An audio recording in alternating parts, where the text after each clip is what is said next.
Doctor Domínguez Millán, Rodrigo, tu nombre. La enfermedad de los implantes mamarios, ¿qué es eso? Este es un tema sumamente importante que ha tomado mucha fuerza en los últimos años con relación a toda los procedimientos que tienen que ver con implantes mamarios y con mamoplastías de aumento, ¿no? Primero que nada, la mamoplastia de aumento, la colocación de implantes mamarios en mujeres es de las top 2, 1 o 2, depende del país en donde lo veas, cirugías plásticas estéticas a nivel mundial, ¿no? En todos los países donde se hace cirugía plástica, esta es la más alta junto con liposucción, ¿no? Entonces se ponen muchos implantes mamarios al año. Aproximadamente se considera que se ponen 2 millones de implantes al año en todo el mundo, ¿ok? A raíz de algunos reportes de algunas celebridades, de algunas actrices que en los últimos años empezaron a decir en redes sociales que empezaron con alguna sintomatología, dolores de cabeza, insomnios, dolores articulares, dolores musculares, fiebre, insomnio, etcétera, ¿no? O sea, muchos síntomas muy generales. Y algunas de estas pacientes empezaron a decir que estaban relacionados a los implantes mamarios y que decidieron después de un momento quitarse los implantes mamarios y que algunos de estos síntomas, o todos, desaparecieron. ¿Qué pasó con las redes sociales? Se difundió todo esto y entonces muchas pacientes a lo largo de todos los países del mundo empezaron a decir, yo también tengo eso, ¿no? Entonces empezaron a ir con los cirujanos plásticos y decirle, oye, yo también tengo eso que están diciendo ahí y necesito que me quite los implantes porque eso es lo que me está causando esto, ¿no? Antes de esto no existía esta entidad clínica, ¿no? De hecho, hasta el día de hoy no existe oficialmente un término, una enfermedad reconocida por la OMS como enfermedad de implantes mamarios o como en inglés se llama breast implant illness, ¿no? No es una enfermedad oficial, no es algo reconocido, no es una enfermedad que nosotros digamos, ella tiene esto, ¿no? No existe. O sea, no existe, me refiero oficialmente hablando, ¿no? Este umbral de sintomatología, hay muchos pacientes que lo empiezan a relacionar a los implantes. Dicen, después de que me los puse, me empezaron a pasar estas cosas, bla, bla, bla, bla. Y bueno, empezaron a hacer muchos estudios al respecto para ver qué tanta relación tenían con esto. Lo que se sabe actualmente es que, a pesar de que hay muchos cientos y cientos de estudios al respecto, todavía no hay una relación clara en que los implantes mamarios estén causando, sí o no, esta sintomatología. ¿Qué sí se sabe?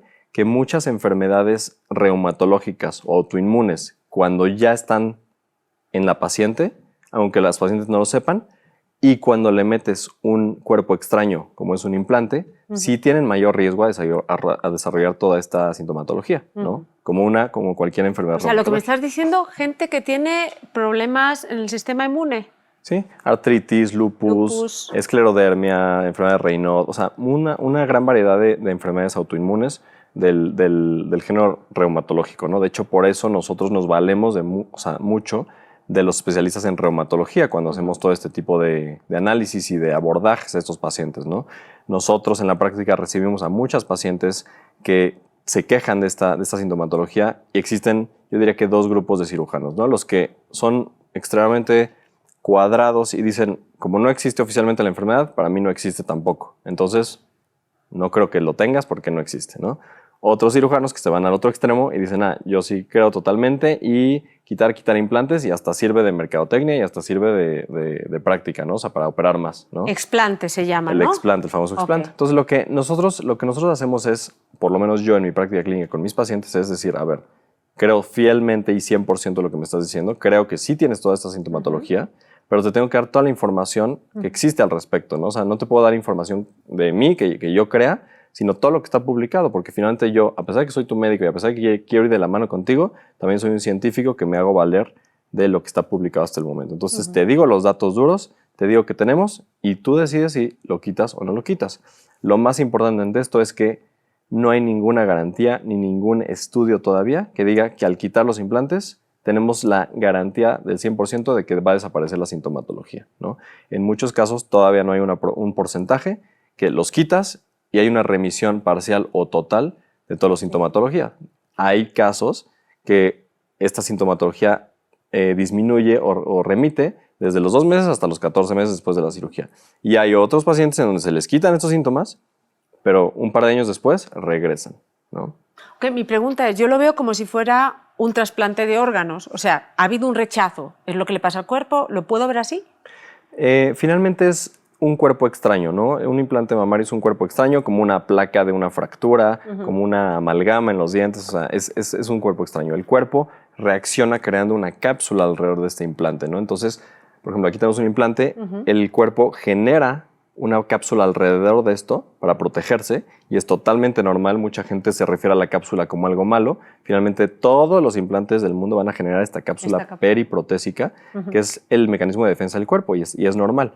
Hay enfermedades específicas de la cápsula que sí pueden generar alguna molestia o enfermedad, como la contractura capsular, que es la más frecuente en los implantes mamarios, que es cuando se sienten muy duros los implantes, cuando deforman, etcétera, ¿no? Específicamente hablando de breast implant illness, lo que se ha relacionado es que parte de estos materiales que tienen los implantes de cualquier tipo, ¿no? De solución salina y de silicón, de gel cohesivo, parte de esto pasa a la cápsula, pasa al cuerpo, al torrente sanguíneo, etcétera, y se vuelven y genera síntomas sistémicos, creando una reacción autoinmunitaria por medio de anticuerpos, por medio de una reacción inflamatoria sistémica crónica que genera estos síntomas, ¿no? Y lo que me estás diciendo es que si yo tengo, o sea, una, digamos, vulnerabilidad hacia enfermedades autoinmunes tipo lupus, tipo artritis, reumatoide, la probabilidad de que este tipo de reacciones las tengas es más alta. Algo que eso justamente es lo que sí está más demostrado. Las personas que tienen susceptibilidad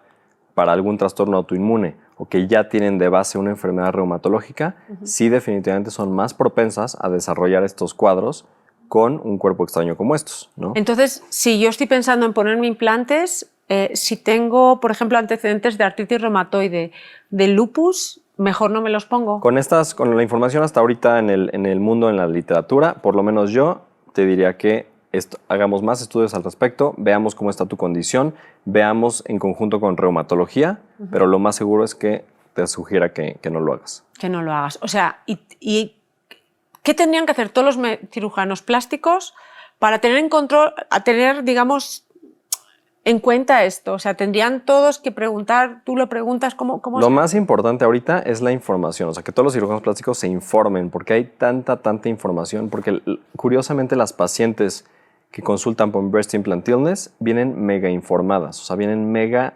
educadas y mega leídas y ya se leyeron todos los blogs de internet, todos los grupos de interés de Facebook, de todo esto.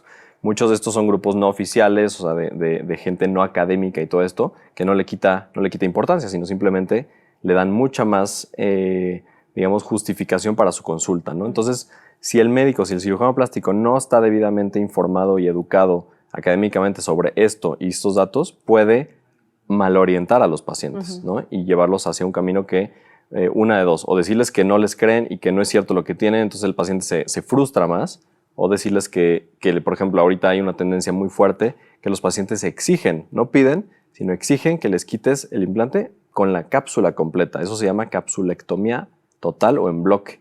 Y para fines de salud, para fines quirúrgicos, técnicamente hablando, no siempre es lo más recomendable. ¿Por qué? Porque digamos que la fibra que está alrededor de esa cápsula ya está unida a otras fibras y es difícil, ¿o cómo es? Imagínate, hay diferentes técnicas de colocación de los implantes. Cuando muchas veces están por debajo de la glándula, por encima del músculo, pero cuando están por debajo del músculo, del pectoral mayor, abajo de eso está la parrilla costal y abajo están los pulmones, la pleura, que es la que cubre los pulmones. Entonces, cuando la cápsula se hace justamente por encima de las costillas, se puede pegar a pedazos de pleura. Claro. Entonces, cuando tú estás desprendiendo en una capsulectomía total la cápsula de las costillas, estás quitando la bolsita que rodea el pulmón. Sí, que rodea el implante, que está pegada a la bolsa que rodea el pulmón. Entonces se pueden quedar pegadas. Puedes causar un daño a los pulmones, puedes causar un daño a estructuras profundas. Entonces hay que tener mucho cuidado ahí, ¿no? O sea, que el explante también es una actividad de riesgo. Si piden que saques...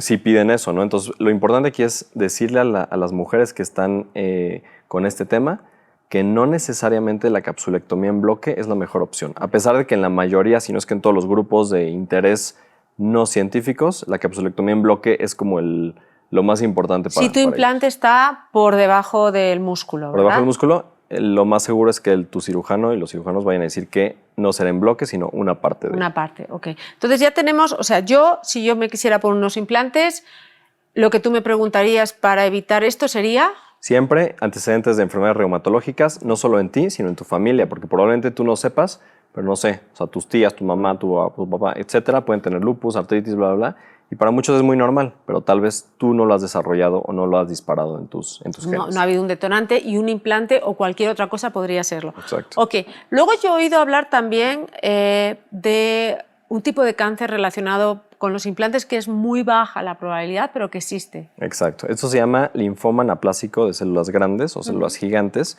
Es un tipo de cáncer pues, que ya se conoce desde hace mucho tiempo, sin embargo, se descubrió o se reportó por primera vez su relación a implantes mamarios en 1997. No fue hasta el 2016 cuando la OMS lo declaró una enfermedad oficial relacionada, o sea, la relación oficial con implantes mamarios. Es súper importante, ahorita que estábamos hablando de la cápsula, de las cápsulas de los implantes, no es un cáncer de mama, no es un cáncer mamario, es un cáncer de la cápsula mamaria. ¿Okay? No es un cáncer que afecta al tejido, a la glándula mamaria, que es el cáncer de mama pues más, o sea, de los más mortíferos en las mujeres, ¿no? Este es un cáncer extremadamente, digamos que, pues no puedo decir benigno, pero de los más sutiles en cuanto a mortalidad. Tiene una esperanza de vida cuando se detecta oportunamente del 90%, entonces no es un cáncer que mate mucha gente. De hecho, al día de hoy, hasta el día de, o sea, hace unos meses, había 30 y pico muertes reportadas por esto en todo el mundo. En todo el mundo. ¿Okay? O sea, y es porque inmediatamente haces la cirugía y ni quimio ni radio hace falta, ¿no? Sí, generalmente la recomendación cuando se diagnostica el linfoma anaplásico es hacer un explante, un retiro de los implantes, con la mayoría de esta cápsula, estudiando, llevando análisis citológicos, etcétera, todos estos componentes. Y además, en casos contados, cuando se indica, solamente cuando se indica, se hace una quimioterapia enfocada a este tipo de linfoma. Esto es lo más importante que nosotros tenemos que tener, los dos factores más importantes que tenemos que tener si nos queremos poner un implante mamario. ¿Qué otras cosas tenemos que tener en cuenta? Sí, yo diría que son dos cosas que actualmente hay que tomar en cuenta, ¿no? O sea, curiosamente no son las más frecuentes. Sí diría que el cáncer relacionado a la cápsula puede ser de las más graves. Hay que informar a los pacientes que consultan por esto, que sepan que existe esa posibilidad. Sin embargo, siempre les digo, esta posibilidad es, y está demostrado, extremadamente baja, ¿no? Hasta hace un año había menos de 1000 casos reportados en todo el mundo, considerando lo que te dije, que se ponen 2 millones de implantes al año. Hay más de 35 millones de mujeres que tienen implantes y solo hay menos de 1000 casos reportados en todo el mundo, ¿no? Entonces, obviamente ahí sigue el estudio, sigue habiendo estudios para esto y seguramente pues, saldrán más casos. En México hay algunos, en Estados Unidos hay muchos, etcétera, ¿no? De las cosas más importantes que hay que tomar en cuenta para implantes mamarios es la famosa contractura capsular, ¿no? La contractura capsular es precisamente una cicatriz que se engrosa en esta cápsula. La cápsula finalmente es una cicatriz que hace el cuerpo y la contractura es que esta cicatriz, esta cápsula, se endurece y se engrosa. ¿Okay?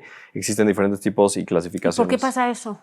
Pues sí, hay por muchas razones. Existen varias teorías. Una teoría es cómo manejas tú el implante durante la colocación, si no están las suficientes condiciones de asepsia, ¿no? Actualmente se usa mucho la técnica de no touch, que es relativa, ¿no? En donde no pasa por tus manos el implante, pasa por unos embudos estériles que pasa directamente al bolsillo mamario que tú hiciste. Entonces tú nunca tocas el implante, pasa de su empaque estéril al embudo y del embudo al bolsillo mamario, ¿no?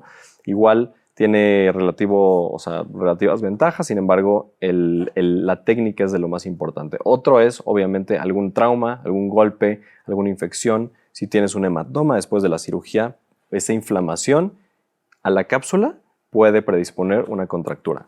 Okay. Existen las contracturas, muchas mujeres tienen contracturas grados 1 o 2 que no son quirúrgicas, que solamente se sienten un poquito duras. Ya las contracturas 3 y 4 son las que se ven, deforman y pueden hasta doler. ¿Y de 10 mujeres a cuántas les pasa? No mucho, o sea, generalmente las contracturas se pueden pasar tal vez, por ejemplo, a unas 3 mujeres, 4 mujeres a lo mucho, sin embargo... A 3 de 100, ¿verdad? Sería un 3%. Aproximadamente, y grado ya mucho más fuerte, pues un poquito menos, ¿no?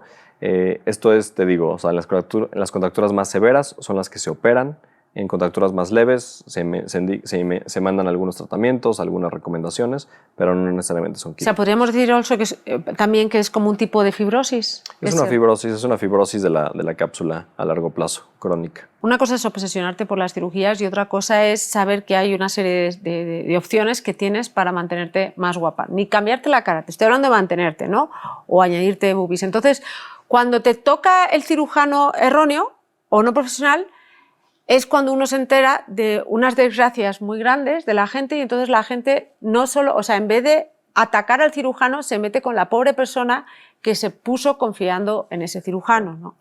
Entonces, todos podemos cometer unos errores, pero ¿qué cosas, qué tenemos que tener en cuenta? Además de que sea un cirujano certificado, además de que nos aseguremos que tiene una cédula, ¿qué cosas tenemos que tener en cuenta a la hora de elegir un cirujano plástico? Lo más importante, que es lo que acabas de decir, es asegurarte que el cirujano plástico esté certificado.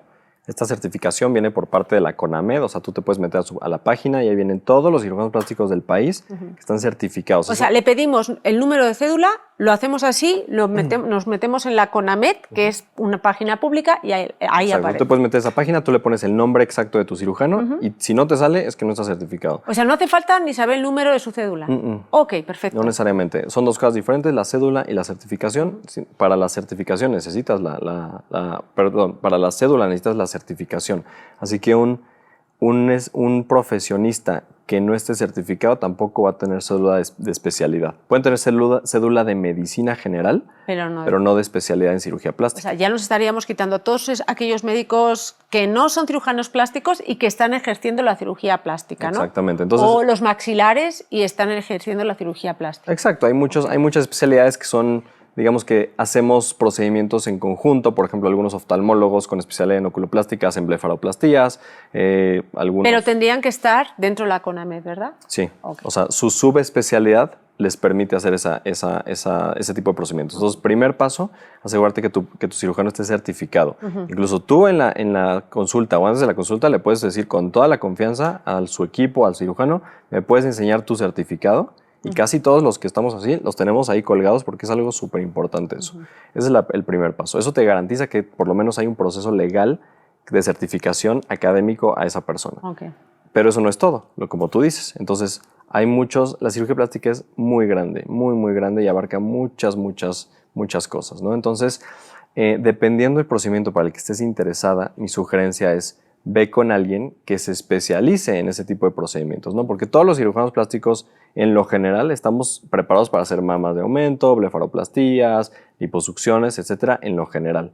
Pero si tú estás buscando algo muy específico, entonces hay cirujanos que se especializan un poquito más en párpados o en liposucciones o en mamoplastías o en cirugía postbariátrica, que es después de bajar mucho de peso, etcétera, ¿no? Entonces, y no todos hacemos todo. Entonces, incluso cuando llegan pacientes a mí que me están pidiendo algo que no hago normalmente, pues en lugar, o sea, yo éticamente tratando de buscar lo mejor para el paciente, le digo, mira, yo no me especializo en eso, la verdad es que yo no hago tantas de esas cirugías, te recomiendo que vayas con este colega, que es el experto, el máster de esto en esto. O sea, que si hay un cirujano plástico que hace boobies, que hace, yo qué sé, narices, que hace, ¿cómo se dice?, chamorros y todo esto, si le vemos en la página, entonces o sea, tenemos que ver como 3 áreas de especialidad o 2. Como te digo, o sea, no lo juzgaría tanto de esa manera, sino saber que todos los cirujanos plásticos estamos formados en lo general en estos procedimientos y a la perfección en estas cosas.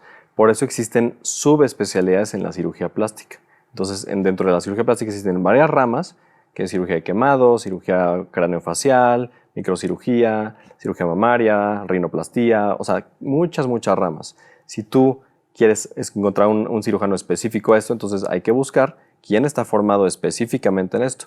Y no significa que el que no esté formado en esto, no significa que no sepa hacerlo. O que es lo vaya que hay a hacer mal. algunos que a lo mejor no están especializados, pero los surcidos invisibles que hacen son mejores. O sea, la técnica de la cosida, Exacto. ¿verdad? Exacto. Entonces simplemente es, ¿qué es lo que buscas tú?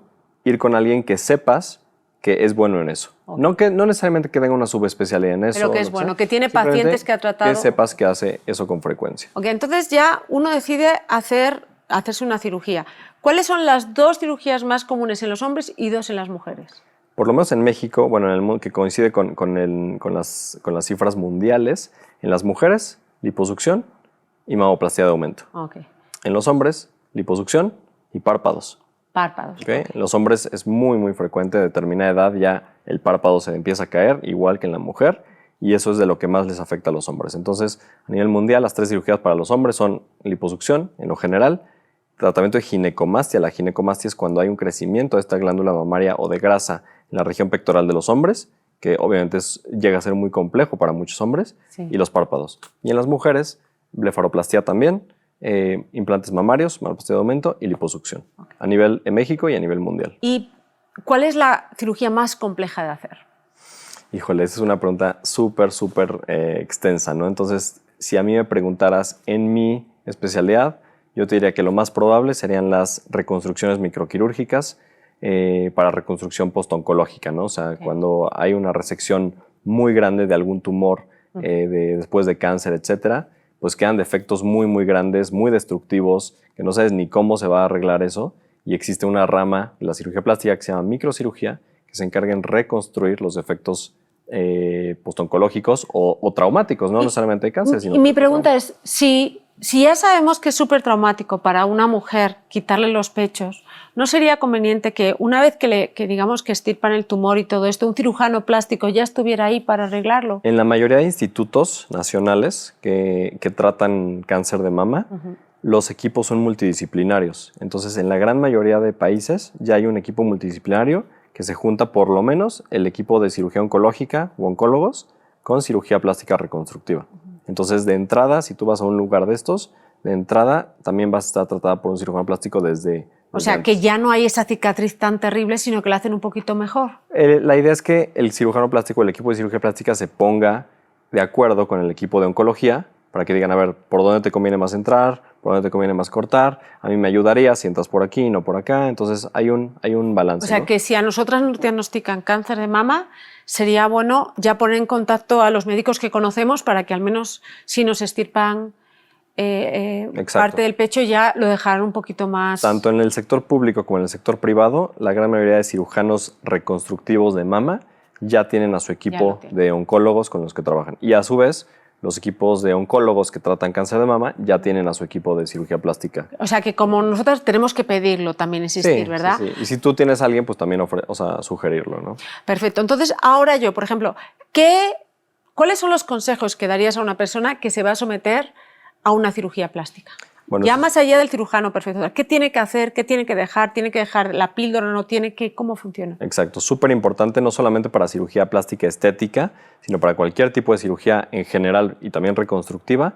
Uno de los factores más importantes es la hemorragia, el sangrado, ¿no? Los accidentes por trombosis, tromboembolia, etc. Entonces, todas estas cosas las vamos a disminuir si suspendemos varias cosas antes de la cirugía. ¿Qué hay que suspender? Primero que nada, hay que dejar de fumar. Idealmente, obviamente, escoger pacientes que no sean muy dependientes del cigarro, pero si lo son, pues entonces hay que dejar el cigarro o disminuirlo lo más posible, al menos 2 semanas antes. 2 semanas antes dejar el cigarro. Exacto. Suspender cualquier suplemento herbal o natural, porque muchos de estos traen muchas cosas que no se han estudiado a fondo. Algunas de ellas que sí se conocen, por ejemplo, ginkgo biloba, el zinc, por ejemplo, los omegas, sí se ha demostrado que afectan el sangrado quirúrgico. O sea, sangras más, ¿verdad? Exacto. Pacientes que, lo que decíamos, ¿no? Con enfermedades reumatológicas, etcétera, hay que identificar esas enfermedades para saber con qué nos estamos enfrentando. Hay que decírsele al médico todas las enfermedades que tienes. Todos esos problemas cardiovasculares, hay que decírselo. Súper importante, específicamente hipertensión, ¿no? La hipertensión también es un factor agravante para sangrado intraquirúrgico y postquirúrgico. Pacientes que están tomando aspirinas o anticoagulantes son mega importantes para cualquier cirugía de estas. En algunos pacientes no se pueden suspender, pero en la gran mayoría de cirugías los suspendemos obligatoriamente, ¿no?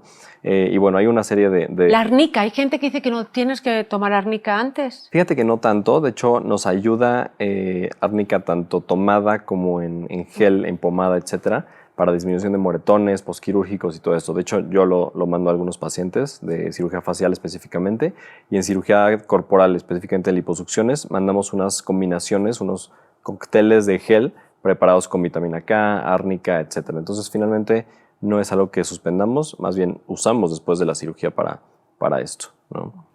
¿Qué más indicaciones? ¿Nada más? Básicamente, decirle a tu cirujano todos los antecedentes que creas importantes. También es importante hormonales, medicamentos hormonales y específicamente anticonceptivos hormonales. Sí se ha visto que hay una alta incidencia de trombosis y de sangrado con medicamentos hormonales de este tipo. O sea, ¿tienes que dejar también la píldora? Sí, obviamente en conjunto con tu ginecólogo, o sea, que le avises y todo eso y que hagan un esquema para poder... ¿Y eso es antes de ¿cuántas semanas Al menos antes? 2 semanas antes del Antes. procedimiento. También depende de qué tipo de procedimiento vayas a hacer, este tipo de suspensiones, ¿no? Muy importante, si nosotros que vemos mucho turismo médico, que vienen pacientes de fuera de la ciudad, de provincia, de otros, de Canadá, Estados Unidos, es importante también definir los días de viaje, ¿no?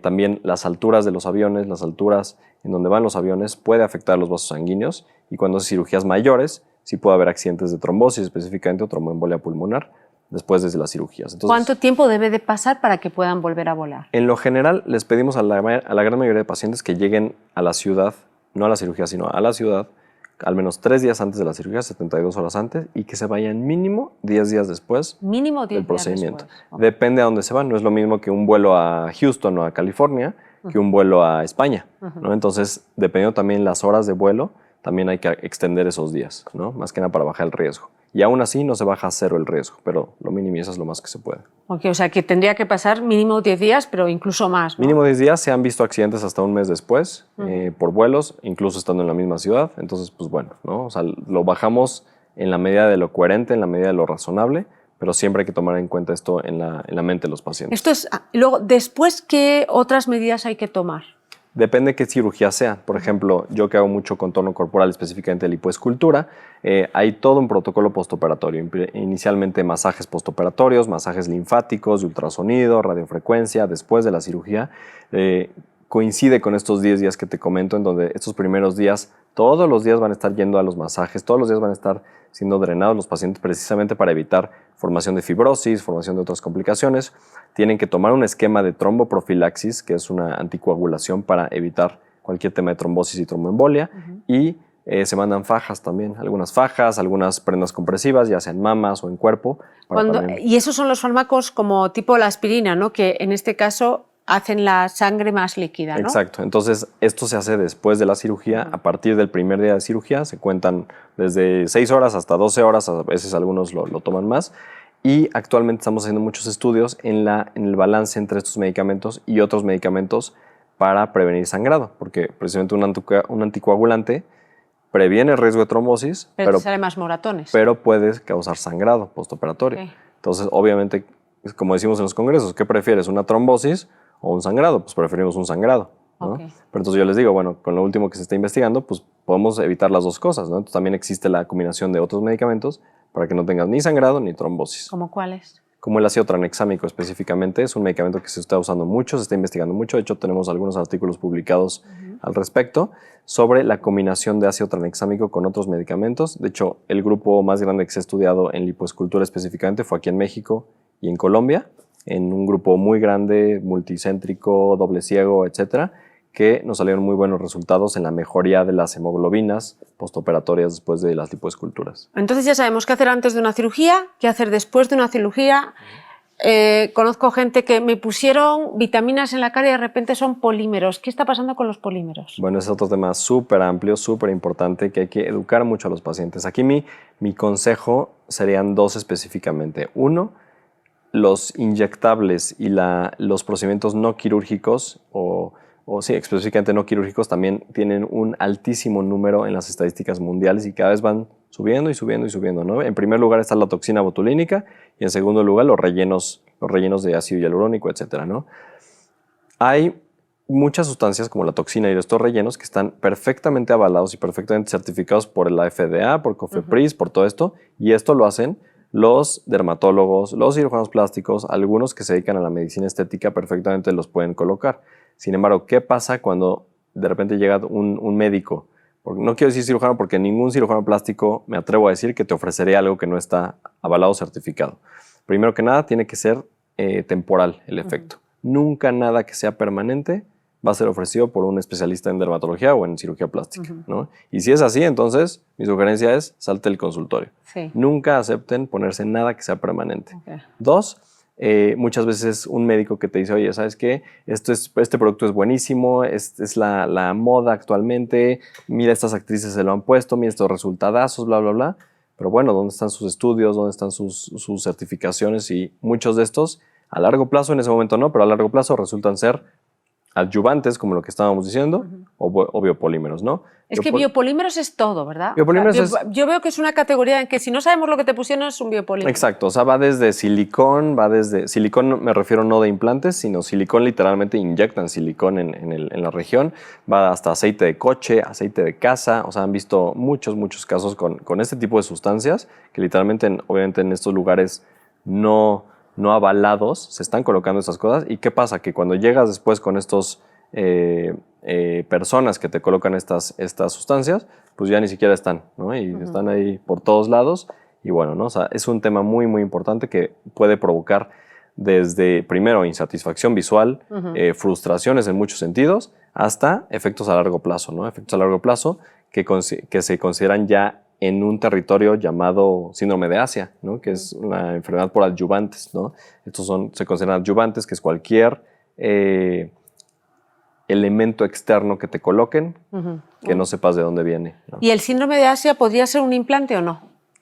La relación de breast implant illness, que es lo que estábamos diciendo con síndrome de Asia, puede ser únicamente cuando ya diagnosticaste un espectro autoinmune o reumatológico relacionado a implantes mamarios. Entonces ya puede entrar por categoría y por literatura en un síndrome de Asia. Síndrome de Asia, para que lo sepamos, es todo aquello que nos pone nuestro cuerpo, en el que nuestro cuerpo reacciona. Eso es un síndrome de Asia. O sea, legal o no legal. O sea, podríamos tener un síndrome de Asia con un voluminizador legal. Es raro, pero sí. También, o sea, ¿no? básicamente es un adyuvante. O sea, un adyuvante es cualquier sustancia que se ponga externa, pero el síndrome de Asia como tal, existen criterios mayores, criterios menores. Entonces tú haces la combinación y entonces, ok, ya se diagnostica síndrome de Asia. Básicamente es un espectro autoinmune muy importante, pero inducido por adyuvantes, ¿no? Entonces, cuando ya está esto diagnosticado, entonces ya se puede considerar síndrome de Asia. El breast implant illness o la enfermedad por implantes mamarios no es de entrada síndrome de Asia, hasta que se diagnostique un espectro formalmente autoinmune o reumatológico, ya se podría categorizar dentro de esa parte. ¿Cómo sabe una persona que le han puesto biopolímeros? ¿Qué pruebas se tiene que hacer? Básicamente, que después de un tiempo no se absorba. O sea, básicamente después de un tiempo es como, oye, ya pasaron 5 años y sigo con estas bolitas o sigo con estas bolitas acá. O sea, generalmente son en glúteos, en mamas, en cara. Son las zonas más frecuentes donde se pone. Entonces, después de un tiempo que no sabes qué te pusieron, esa es la primera, que no está avalado tu prestador de servicios de la salud. Y 3, que sigue ahí, ¿no? Y el que sigue ahí puede ser por 2 casos, porque lo sientas o porque lo veas o porque ya está causando una reacción, ¿no? Cuando ya está causando una reacción, pueden ser desde reacciones leves, enrojecimiento, dolor, nada más visibilidad que se empiecen a ver así, hasta cosas ya más severas como fiebre, dolores más intensos e incluso extrusión de estas sustancias, ¿no? Se pueden hacer hasta úlceras, pues existe toda una manifestación clínica sobre esto. Y entonces, ¿ahí qué se hace? Si no causa problema, yo he visto a médicos que dicen ni lo toques. ¿Por qué dicen eso? Generalmente, en el mismo canal que estamos hablando de la autoinmunidad y de la parte reumatológica, muchos de estos adyuvantes están como dormidos ahí, ¿no? Y están puestos, no hacen nada, no te están causando nada más que tal vez una insatisfacción visual o que sientes la bolita o lo que sea. Pero si no están haciendo nada y no te están causando un mayor daño en tu vida diaria, entonces muchos sugerimos ni lo toques. Ni lo toques. ¿Por qué? Porque muchos de estos, al ser un adyuvante y pueden causar una reacción inflamatoria sistémica, cuando los tocas, cuando los alteras, porque estás causando una inflamación local, se puede prender el adyuvante como tal en esa región y generar una reacción inflamatoria sistémica, ¿no? Entonces, eso ya puede y puede ser algo irreversible a partir de mejor ni tocarlos. Cuando no te causan más cosas. Cuando ya están causando enrojecimientos, cuando están causando dolor, cuando están causando ya algunas alteraciones diferentes, lo mejor es que sí vayas y que te revisen. No que te lo quiten necesariamente, porque, muy importante, ningún biopolímero puede ser extraído en su totalidad del cuerpo. Una vez que está puesto, ya es parte de ti, ¿no? Entonces, todas estas cirugías que se hacen desde una liposucción, incluso hay liposucciones en cara para quitarlos, liposucciones en mamas, liposucciones en glúteos, en abdomen, quitan una parte. Después viene la cirugía de resección, la cirugía escisional, ¿no? Que es quitar tejido. O sea, esa es como la más efectiva porque literal quita un bloque de tejido donde se alojan todos estos componentes. Sin embargo, ¿cómo vas a quitar un bloque de tejido donde también hay nervios, donde hay arterias? O sea, ya está como ya mezclado, ¿no? Está fusionado literalmente con tu tejido. Entonces es complejo, no es algo, no es algo a tomarse a la ligera. Súper importante, todo lo que se vayan a poner en su cuerpo, pregunten qué es, de dónde viene, quién lo está poniendo. Por ejemplo, Alejandra Guzmán tuvo polímeros, ¿le pusieron polímeros o qué la pusieron? Sí, hasta donde yo sé, sí tuvo biopolímeros, fue tratada por un cirujano plástico muy bueno y que fue tratada hasta donde tengo conocimiento de una manera muy exitosa. Te digo, se pueden hacer resecciones secuenciales, ¿no? Entonces, como no vas a quitar todo de jalón, quitas una parte, ves cómo funciona, ves cómo sigue, etcétera. Y si es necesario, quitas otra partecita. ¿Y hay alguna manera visual o química en el que puedes ver dónde está el biopolímero? Sí, existen estudios. Específicamente se manda una resonancia magnética con énfasis, con una digamos, como tú le das unas indicaciones a los radiólogos y ellos tienen unas secuencias específicas para determinar. De hecho, se pintan ahí las pelotitas, los biopolímeros, y entonces tú ya sabes exactamente en dónde están alojados para ver hacia dónde ir y hacia dónde no ir, ¿no? Ok, entonces si tú tienes algo que no se ha ido, te vas al médico, te hacen esas pruebas y te dicen que son biopolímeros, pero no te pasa nada, sigues en observación y el momento que haya un detonante es cuando se interviene. Sí, ya sea que haya un detonante, que haya una insistencia por parte del paciente, sabiendo los riesgos, o ya algo más fuerte como una reacción, o sea, lo que decíamos, ¿no? Cualquier tema autoinmune y todo esto que se puede prender. Ok, perfecto. ¿Qué más le iba? Por ejemplo, en los hombres, hay mucho, o sea, se empieza a dar mucho este tipo, yo sé que no es su especialidad, pero el aumento de tamaño.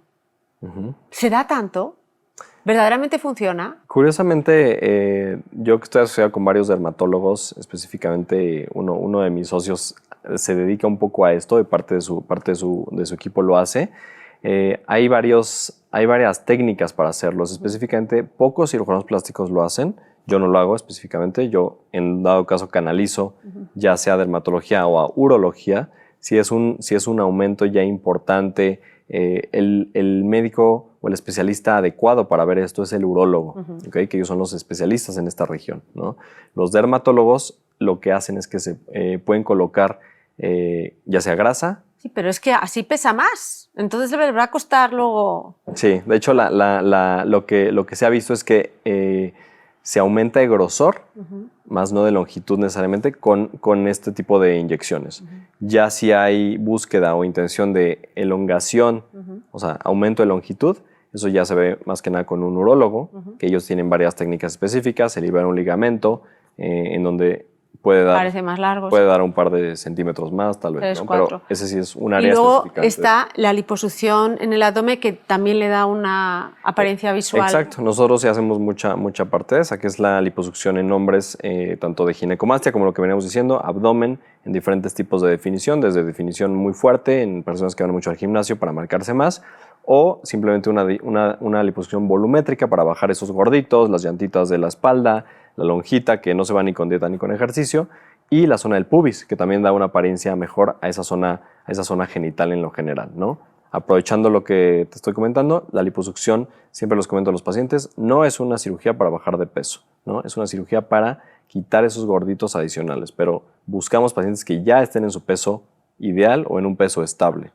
Explicar que esta técnica lo que busca es el resultado natural, ¿no? Entonces lo que buscamos nosotros es, como mi maestro en Colombia, el doctor Alfredo Hoyos, que es el inventor de esta técnica específicamente, siempre dice... ¿Cómo se llama la técnica? Lipoescultura de alta definición. Okay. Entonces, de hecho, sacamos un artículo en donde decimos cuáles son los diferentes tipos de definición, desde lo más básico hasta lo más fuerte, ¿no? Depende cuál sea tu estilo de vida, qué sea lo que tú buscas y lo que yo te sugiera a ti, ¿no? Entonces, lo que buscamos es que digan qué bien te ves, qué natural te ves, muy atlético, muy lo que sea, no qué bien operada estás, ¿no? Entonces buscamos esos resultados que asemejen y que vayan en combinación con el ejercicio. Por eso buscamos pacientes que ya tengan hábitos establecidos, que coman bien, que se cuiden. O sea, si llega un gordito, una gordita con nosotros, pues bueno, entonces tal vez sí son candidatos, pero a una liposucción de volumen, pero no de definición. No de definición. Por eso está la diferencia entre liposucción y lipoescultura.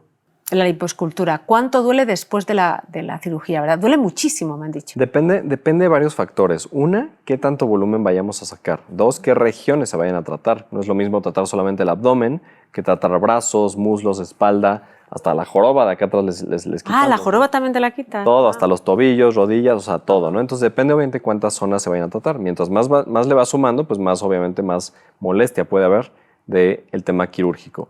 También, ¿qué tecnologías estás usando? Nosotros usamos en las lipoesculturas muchas tecnologías, no solamente es la cánula de succión y ya. Eso es como rarísimo, ¿no? Exacto, entonces que ahora ya también hay muchas tecnologías para favorecer y disminuir y hacer más sutil esa succión como tal. Que no sea esa fuerza, ¿verdad? Que no sea fuerza, como la primera liposucción, que era literalmente fuerza mecánica del cirujano, que traumatizaba mucho los tejidos. Ahorita existen muchos aparatos y tecnologías que por medio de vibraciones son más sutiles. También existe otra tecnología que trabaja a base de ultrasonido, para disolver esa grasa. O sea, lo que hace es que las grasas se separan entre ellos y en vez de ser así un mazacote, Exacto. se hace como un liquidito y entonces luego lo único que se hace es absorber. En ese liquidito se queda flotando esa grasa de la manera más sutil y ya tú después la succionas con estos aparatos sin tener que romperla con esos aparatos como tal. Entonces ya está flotando ahí y la sacas, ¿no?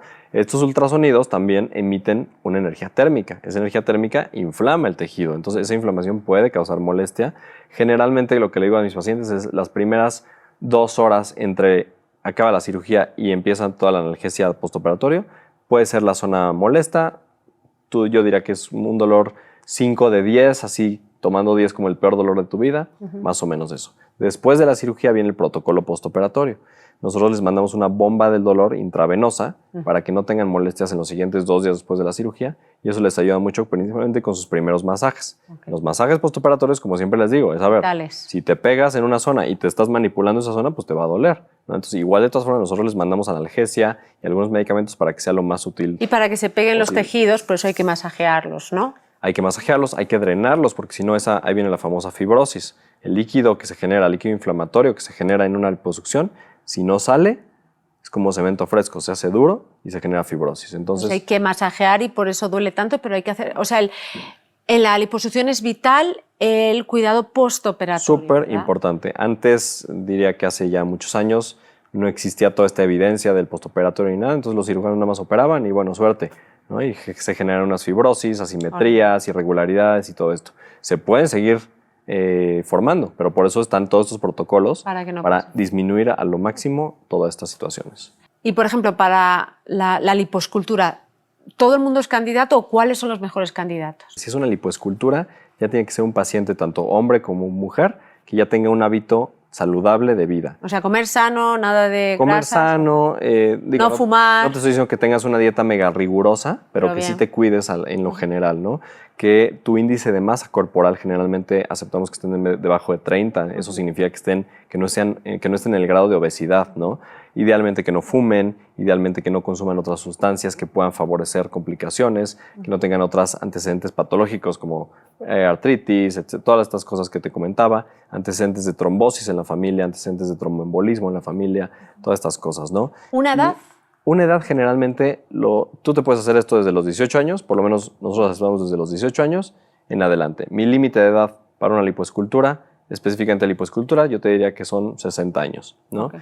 Obviamente a mayor edad. Mayor riesgo. Mayores riesgos y la piel, que es un componente principal, ya es más flácida a mayor edad. O sea, que habría que quitar piel. Entonces hay que considerar varias cosas ahí. Pero te diría que eso, pacientes que se cuidan, que tienen buen hábito de actividad física y de dieta en lo general. Son los mejores candidatos para esto. Me consta que hace zurcidos invisibles y una cosa que es interesante es también muchas mujeres que las hicieron las cesáreas, que se quejan de su cicatriz. Esa cirugía es bastante sencilla de arreglar, ¿verdad? Sí, muchas mujeres que tienen cicatrices hipertróficas, no queloides, hipertróficas o que no les gustan o que están de mal tamaño, lo que sea, se pueden corregir. Existen cirugías actuales que se llama mini abdominoplastía, que es una incisión muy chiquitita. Para arreglar esa. Para arreglar eso y para arreglar algunos gorditos de esa parte. Pues apúntense, a mí me quedó divino.